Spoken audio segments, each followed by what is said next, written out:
Sofia e a gente vai responder as perguntas do livro. Página 419. 1. Explique o tema. Ter coragem é servir-te de teu próprio entendimento.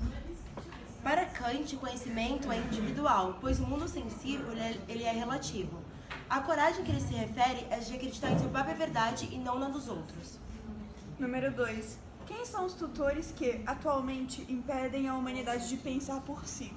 No texto se subentende que só o Estado que escolhe as pessoas.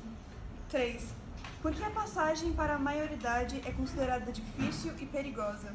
A passagem para a maioridade ou autonomia do pensamento é difícil e perigoso porque fazer uma pessoa pensar sozinha é difícil, mas a partir do momento em que ela começa suas ideias se tornam perigosas. E 4. Comente a relação que existe entre a política e a ética pessoal. A política só existe porque as pessoas têm a ética necessária para obedecê-la.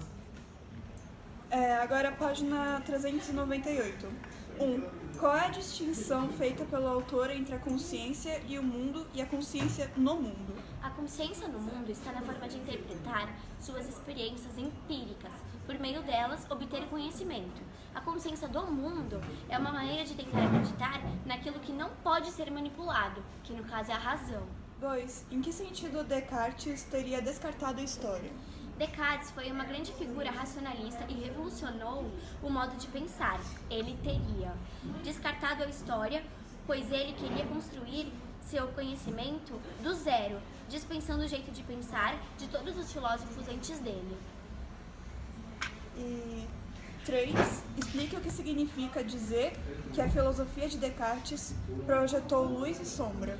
Significa que, apesar dele ter trazido verdades absolutas, ele também trouxe inseguranças eternas sobre o jeito que conhecemos. Página 406. 1.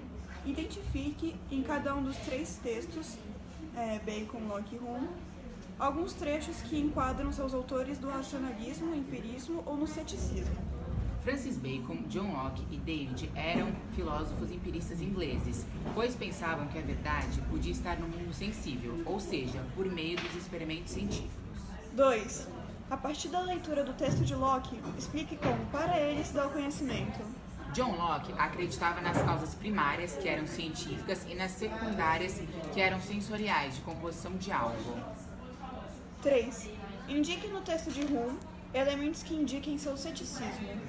As conclusões que tira da composição de um círculo são as mesmas que tiraria de observações de todos os círculos do universo. Agora falando um pouco sobre Nietzsche, ele falava que não existe outra saída para o sofrimento senão a arte. Ao contrário do que os budistas achavam que era sobre a ascese, ou seja, sofrer e sacrificar suas vontades, aí você ser feliz. Ele não acreditava. Ele acreditava que a saída do sofrimento era a arte. E falando de arte, tem 2 versões, a apolística e a dionística. Dionísio era um deus grego, ele era Baco em Roma, e ele era o deus do vinho, da festa e da farra. Apolo, ele é o deus do sol e ele representa a razão e a sobriedade. Aí o primeiro tipo de arte é a arte dionista, que está ligada ao romantismo e a emoções. Também tem a arte polística, que está mais pro lado da razão, como, por exemplo, o racionalismo, o parnasianismo e entre outras. E é isso aí, Betão. Tchau, Tchau, então.